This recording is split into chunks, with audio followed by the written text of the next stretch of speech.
Hello दोस्तों, तो आज हम पढ़ेंगे द सोल्जर का ऑब्जेक्टिव क्वेश्चन, जिसका हिंदी एक्सप्लेन करा चुके हैं। ऑब्जेक्टिव बचा हुआ था, छूट गया था, इसके लिए आज हम करा देते हैं। टाइम नहीं मिला था, तो ध्यान से सुनना, कान में हेडफोन लगा लेना, साइड में बैठ जाना, सब याद हो जाएगा। ठीक है, ध्यान से सुनना। पहला क्वेश्चन है कि the soldier has been written by the soldier, जो कविता है उसका लेखक कौन है? तो इस किसके द्वारा लिखा गया है? तो रूपर्ट ब्रूक के द्वारा। तो इसका आंसर क्या हो जाएगा? Answer C. ठीक है, अगला है कि the soldier is a poem. कह रहा है कि द सोल्जर है वो कैसा पोयम है? तो द सोल्जर कैसा पोयम है? बार पोयम है, क्योंकि युद्ध पर लिखा गया है। युद्ध पर लिखा गया कविता, युद्ध को इंग्लिश में बार कहा जाता है। तो सोल्जर का लेखक कौन? सोल्जर, द सोल्जर कैसा कविता हो जाएगा? तो बार पोयम। ठीक है, अगला क्या कर रहा है? अगला कह रहा है कि द डस्ट, डस्ट का मतलब धूल, डस्ट का मतलब होता है धूल। तो द डस्ट स्टैंड फॉर, के बदले, स्टैंड का मतलब होता है के बदले, डस्ट धूल, स्टैंड फॉर धूल। ये जो डस्ट है किसके लिए स्थान पर प्रयोग किया गया है? तो जो कवि है वो खुद को धूल बताते हैं, और जो कवि थे वो स्वयं क्या थे? तो वो एक सोल्जर थे। तो ये जो डस्ट आया किसके लिए आया है? सोल्जर के लिए। कहता है कि जो धनी मिट्टी में भी उससे भी धनी धूल छिपा हुआ है। डैट मीन्स वो जमीन के अंदर एक सैनिक का शरीर गड़ा हुआ है। ये डैट मीन्स ये डस्ट किसके लिए आया है? सोल्जर के लिए। ठीक है, आगे बढ़ते हैं। अगला क्या है कि द प्लेस भेयर कर, वह स्थान जहाँ पे soldier would be buried should be treated as the pot of after his death. कर रहा है कि वह स्थान जहाँ जहाँ पे सोल्जर को गाड़ दिया जाएगा, मतलब कि गाड़ दिया, बरीड का मतलब होता है गाड़ना। तो वह स्थान जहाँ सैनिक का मृत शरीर को गाड़ दिया जाएगा, उसके मृत्यु के बाद, वह मृत्यु के बाद वह किसका पार्ट होगा, मतलब किसका हिस्सा हो जाएगा? तो इंग्लैंड का। जो सोल्जर में क्या कहते हैं कि जहाँ पे मृत शरीर, सैनिक के मृत शरीर को गाड़ दिया जाएगा, उसको मरने के बाद भी वो जो ज़मीन है वो किसका हिस्सा रहेगा? इंग्लैंड का। ठीक है, जहाँ जितना ज़मीन था कि सैनिक का शरीर, मतलब जितना जगह छेकेगा वह ज़मीन किसका होगा? इंग्लैंड का। ठीक है, आगे बढ़ते हैं।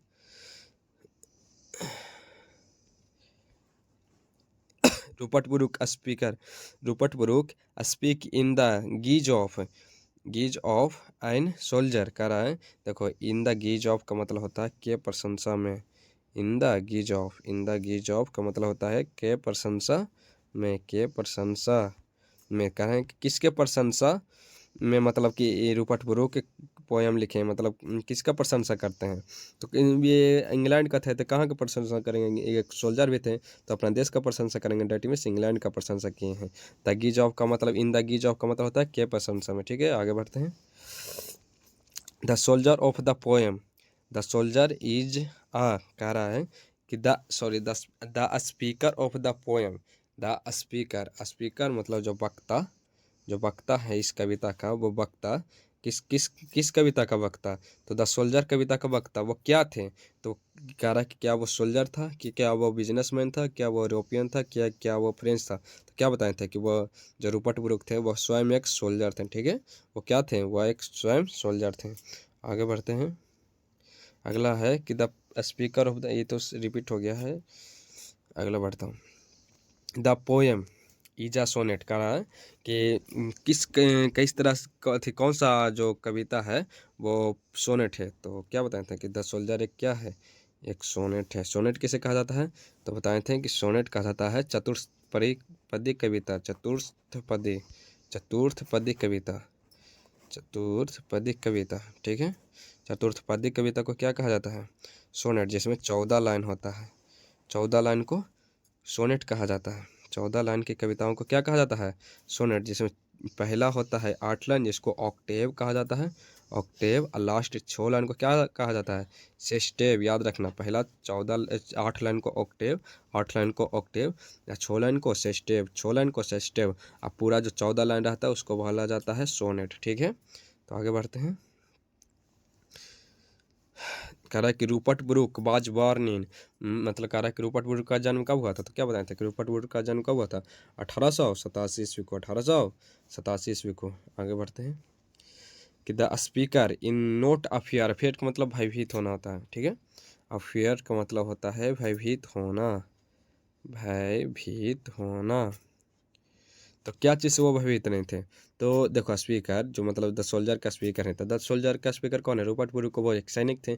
सैनिक किससे भयभीत नहीं होता था? मृत्यु से, यानी कि डेथ से। मृत्यु वो तो उसका जान का कोई अथी नहीं रहता, वो तो सोचता है कि हमारा देश के लिए हमारा मृत्यु भी हो जाए तो हमें कोई दिक्कत चिंता की बात नहीं। वो अपने मृत्यु से भयभीत नहीं होता है। नॉट अ फेयर हिज अ मृत्यु, अपने मृत्यु से वो भयभीत नहीं होता। वो यानी कि अपने मृत्यु से डरता नहीं है, अपने देश के लिए मर मिटने के लिए भी तैयार रहता है। अगला चलो, अगला क्या है? इनविटेबल। इनविटेबल का मतलब देखो इनविटेबल का मतलब है निश्चित। याद रखना, इनविटेबल का मतलब होता है निश्चित। कहता है क्या निश्चित है? तो कवि क्या कहते हैं कि देश के लिए मरना तो है ही, अगर जैसे भी व्यक्ति मरेगा और देश के लिए मरेगा तो और गर्व की बात है। इनविटेबल क्या है? तो इनविटेबल क्या है? हर व्यक्ति को क्या करना है? मरना है, एक न एक दिन तो सब मरेगा। तो इनविटेबल क्या है? डेथ, हिज डेथ है इनविटेबल। तो इसका आंसर क्या हो जाएगा? Answer A. ठीक है, आगे बढ़ते हैं। आगे है the poem consisting of line in the sonnet, मतलब कितने लाइन के कविता को सोनेट कहा जाता है? तो क्या बताए थे? सो पहले ही बता चुके हैं कि 14 लाइन के कविताओं को क्या कहा जाता है? सोनेट। 14 लाइन की कविता को क्या कहा जाता है? सोनेट। आगे बढ़ते हैं। In the image in praises in the run trolls both the stanzas. कह रहे हैं कि इमेज चित्र एंड प्रेसेज का मतलब प्रशंसा, मतलब किसका चित्र प्रस्तुत करते हैं, प्रशंसा करते हैं? तो ये जो लेखक हैं रूपर्ट ब्रूक किसका करते हैं? तो इंग्लैंड का, क्योंकि वह इंग्लैंड के निवासी थे। ठीक है। प्रेजेज का मतलब याद रखना, इसमें देखो छोटा छोटा मीनिंग याद रखना, बाकी सब अपने आप बन जाएगा, तो लाइन थोड़ी ना याद करना है। प्रेजेज का मतलब प्रशंसा, किसकी प्रशंसा करते हैं? तो वह खुद एक इंग्लैंड के सैनिक थे, तो इंग्लैंड का ही प्रशंसा करेंगे। ठीक है, आगे बढ़ते हैं। कि द लास्ट कितने लाइन को नॉन एज अ सोनेट, कितने कितने लाइन को सोनेट के नाम से जाना जाता है? तो क्या बताए थे? पहला 8 लाइन को ऑक्टेव, और लास्ट 6 लाइन को क्या कहा जाता है? सेस्टेव। सेस्टेव। लास्ट 6 लाइन को क्या कहा जाता है? सेस्टेव। याद रखना कि 6 लाइन को सेस्टेव, सेस्टेव, और लास्ट प्रथम 8 line octave, 8 line octave, last 6 line sestet, और 14 लाइन सोनेट। ठीक है, आगे बढ़ते हैं। द फर्स्ट कितना लाइन, मतलब कितने line? The first line are called octave, मतलब कितने, कॉल्ड का मतलब कहा जाना। तो ऑक्टेव, कितने लाइनों को ऑक्टेव कहा जाता है? प्रथम कितने लाइनों को ऑक्टेव कहा जाता है? तो क्या बताएं? फर्स्ट 8 लाइन को क्या कहा जाता है? ऑक्टेव। ठीक है, और लास्ट 6 लाइन को सेस्टेव। कह रहा है कि इन द द ये मतलब कि Khalistan is a patriotic poem. Patriotic का मतलब होता है देशभक्ति। देशभक्ति याद रखना, पेट्रियोटिक का मतलब होता है देशभक्ति। तो कौन सा देशभक्ति कविता है? तो अभी बताएं, देशभक्ति कविता कौन सा है? तो द सोल्जर। द सोल्जर कैसा कविता है? देशभक्ति। पेट्रियोटिक का मतलब होता है देशभक्ति, याद रखना। ये सब छोटा छोटा बातों को याद रखना कि पेट्रियोटिक का मतलब देशभक्ति, पेट्रियोटिक का मतलब देशभक्ति होता है। ठीक है, आगे बढ़ते हैं। Rupert Brooke die in years, मतलब रूपर्ट ब्रूक का मृत्यु हुआ था किस साल में? तो 1915 में। फर्स्ट वर्ल्ड वॉर के दौरान हुआ था, ये फर्स्ट वर्ल्ड वॉर लड़े थे। इनका मृत्यु हुआ था सेप्टिकेमिया के कारण। सेप्टिकेमिया का मतलब होता है घाव का सड़ना। याद रखना कि इनका मृत्यु का कारण क्या था? सेप्टिकेमिया। सेप्टिकेमिया, इनको पाँव में गोली लगा था, वो नहीं निकल पाने के कारण इनका घाव सड़ने लग गया। सड़ने के कारण इनका मृत्यु हो गया, इनकी सेप्टिकेमिया नामक रोग हो गया था। ठीक है इसे कौन सा रोग हुआ था? सेप्टिकेमिया। ठीक है, आगे बढ़ते हैं। तब सेप्टिकेमिया के कारण इनका 1915 में मृत्यु हो गया था। द सोल्जर बिलोंग्स टू, मतलब जो सोल्जर हैं रूपर्ट ब्रूक कहाँ से संबंध रखते हैं? बिलोंग का मतलब क्या होता है? बिलोंग रखने का मतलब संबंध रखना। बिलोंग का मतलब संबंध, कहाँ से संबंध रखते हैं? इंग्लैंड से। सोल्जर रूपर्ट ब्रूक जहाँ से की भी चर्चा आएगी ना, सीधा आँख मूंद के इंग्लैंड मानना। ठीक है, आगे बढ़ते हैं। कि the word English in is used in the poem for how many times. कह रहा है कि कितने बार इस कविता में इंग्लैंड शब्द का प्रयोग किया गया है? जो इंग्लैंड शब्द है, इंग्लैंड शब्द का कितने बार, तो शायद अगर ध्यान से पढ़ा होगा, एक्सप्लेन किए तो तुम अपने आप से बता सकते हो कि इसे 2 बार यूज किया गया है। 2 बार इंग्लिश शब्द 2 बार। इंग्लैंड बोले ना, इंग्लैंड, इंग्लैंड को यूज किया गया है 4 बार। 4 बार England, 4 time, 4 time England, 4 time English, 2 बार इंग्लिश, 2 टाइम इंग्लैंड, 4 टाइम। याद रखना, England 4 time, English 2 time, English 2 time. इस कविता में इंग्लिश 2 टाइम यूज किया गया है और 4 टाइम इंग्लैंड को, ठीक है। आगे बढ़ते हैं। For how many times the word England, देखो अभी बताएं कि इंग्लैंड कितने बार यूज किया गया है, तो 4 टाइम। कितने time? 4 time. England 4 time, English 2 time, ठीक है। The poet the soldier in the soldier depicting the माइजरिंग का मतलब होता है, माइजरिंग का मतलब होता है, देखो माइजरिंग का मतलब बुराइयां होता है, हाँ बुराइयां। माइजरिंग का मतलब होता है बुराई। तो किसकी बुराई? डिपेक्टिंग का मतलब होता है प्रस्तुत करना। तो किसकी बुराई को प्रस्तुत करते हैं? तो किसकी बुराई, क्या चीज़ का, किस पर कविता लिखा गया है? तो वार पे, मतलब युद्ध पे, युद्ध की बुराइयों का ये उजागर कर रहे हैं। तो क्या क्या चीज़ का बुराई का उजागर कर रहे हैं? तो किस चीज़ का? वार का, ठीक है, यानी युद्ध का। आगे बढ़ते हैं। कहाँ तक पर यार, कहाँ पर है? माइजरिंग, ठीक है। आगे बढ़ते हैं। अगला है ए पल्स इन इंटरनल माइंड। देखो ये कविता का लाइन ही है कि ए पल्स, एक धड़कन, इन द इंटरनल माइंड, अमर मस्तिष्क में, नो लेस, तनिक भी नहीं। किसने लिखा है? किसने लिखा है? तो ये किसने लिखे थे? कहते हैं कि एक धड़कन जो इंटरनल माइंड में धड़क रहा है, ये तनिक सा भी नहीं छोड़ेगा, तनिक भी नहीं छोड़ेगा। किसने लिखे थे? तो रूपर्ट। अगला है कि the line in heart and peace under an Englandian heaven, कह रहा है कि द लाइन, एक line, in the heart at peace under in the English heaven. Heaven मतलब, हेवन का मतलब क्या होता है? स्वर्ग। अंडर द, स्वर्ग के, इंग्लिश स्वर्ग के तले, हार्ट इस दिल में शांति बनकर कायम रहेगा। किसने लिखे थे? तो ये सॉरी लाइन किस किस कविता का है? तो किस कविता का है? देखो ना, शांति बनकर कायम रहेगा, शांति बनकर कायम रहेगा, क्या किसने प्रयोग किए हैं? और वो भी इंग्लिश। इंग्लिश देखो, इंग्लिश इंग्लैंड कहाँ कहीं भी आए, चुपचाप द सोल्जर मारना, द सोल्जर से रिलेटेड रूपा टिबरू को मारना, ठीक है। एक बार the soldier was written and, कब लिखा गया था? तो द सोल्जर कब लिखा गया था? फर्स्ट वर्ल्ड वॉर के दौरान। फर्स्ट वर्ल्ड वॉर शुरू हुआ था 1914 से, और ख़त्म हुआ था 1918 में। और इनका मृत्यु हुआ था 1915 में। यानी केवल ये 1 साल तक लड़ पाए थे, इसलिए इन्हें ईयरली फेज, इनका फेज पूछे तो बोलना ईयरली फेज। ईयरली फेज केवल 1 साल ही कर पाए थे। तो कौन सा फेज होगा? ईयरली फेज, ठीक है। आगे बढ़ते हैं।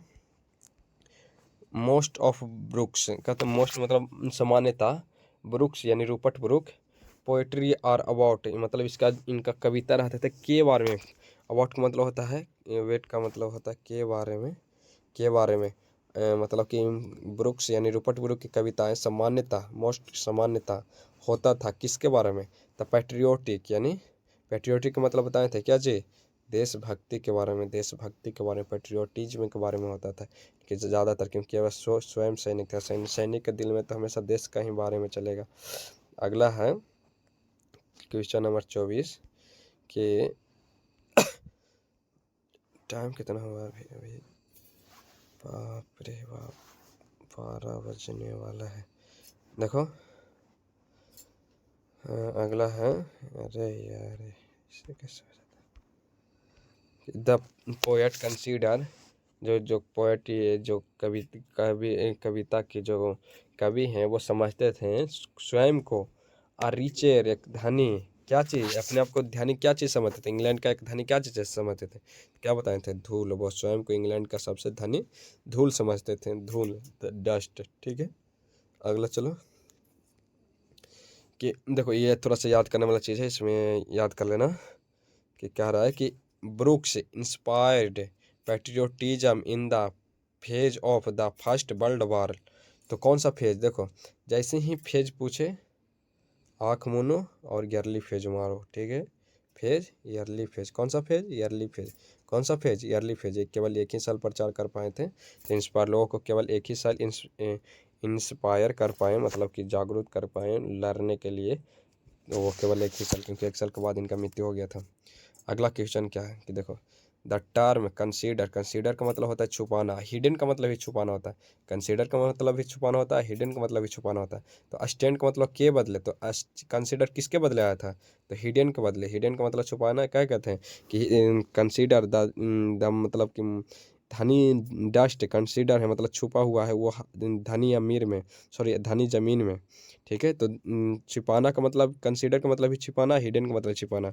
और ये साइनोनिम पूछ सकता है इसका, तो हिडन हो जाएगा कंसीडर का हिडन, और हिडन का कंसीडर। ठीक है, और अगला क्या है 87 नंबर कि नेचर गिवेन, नेचर मतलब प्रकृति, गिवेन फ्लावर अपना फूल दिया, क्या चीज़ के लिए, टू द लव प्यार करने के लिए, क्या दिए थे अपना फूल, प्रकृति ने हमें फूल दिया क्या करने के लिए, प्यार करने के लिए।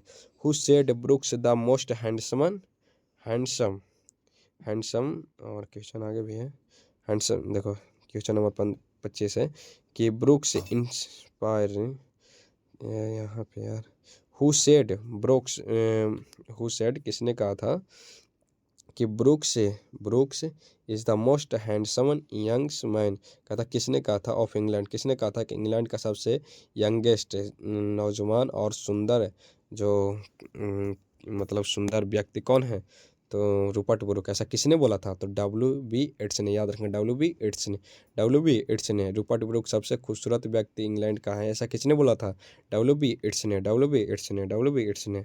ठीक है, हु फाउट, फाइट का मतलब फाइट का ही थर्ड फॉर्म है फाउट, फाउट मतलब लड़ना।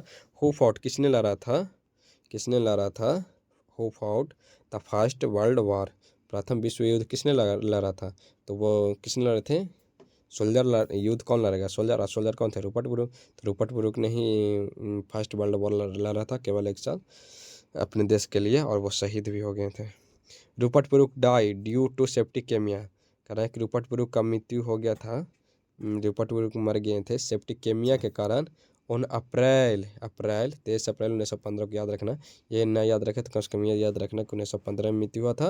और क्या बताएं कि 1887 में इनका जन्म हुआ था, 1887 में जन्म हुआ था, 1915 में मृत्यु हुआ था। ठीक है, अगला क्या है कि is remember as a war poet, किसे याद किया जाता है, एक युद्ध के कविता, कवि, युद्ध का मतलब बार पोल्डर पोएट के रूप में, तो किसे याद किया जाता था, रूपर्ट ब्रुक को। तो बार पोएट के रूप में किसे याद किया गया है, तो रूपर्ट ब्रुक का याद रखना। ठीक है, चिलियट पॉइंट किसे कहा जाता है, वाल्टर डे ला मेयर को, अब बार पोएट रूपर्ट ब्रुक। 32 नंबर है कि रूपर्ट ब्रुक्स फ्रेजेज, फ्रेजेज मतलब प्रशंसा करते हैं, तो किसका प्रशंसा करेंगे, वो खुद इंग्लैंड का थे तो इंग्लैंड का ही प्रशंसा करेंगे ना, तो रूपर्ट ब्रुक किसका ही प्रशंसा करते हैं, इंग्लैंड का। ठीक है, आगे बढ़ते हैं कि डस्ट हुम बोर्न सेव्ड मेड अवेयर, कहते एक धूल, एक धूल, एक धूल, अरे एक धूल, ए डस्ट एक धूल, हु जिसे एक धूल जिसे, बोर जन्म दिया, सेव्ड आकार दिया, मेक्ड अवेयर सजाया सजाया सवारा, डेट मीन्स आकार दिया, मतलब जिसको मतलब वह धूल जिसको मतलब जन्म भी दिया, आकार भी दिया, पढ़ा लिखा के जागरूक भी किया, यह मतलब किसने किया था, तो इंग्लैंड ने। क्या ये लाइन न आ गया क्वेश्चन, कविता से ही लाइन आ गई, इसलिए लाइन बाय लाइन एक्सप्लेन कराते हैं। क्या बोले थे कि a dust whom England born saved made aware. ठीक है, आगे बढ़ते हैं, लास्ट था तो इतना ही, उम्मीद करते हैं सब समझ में आ गया होगा, ना समझ आया तो दोबारा देख लेना। ठीक है।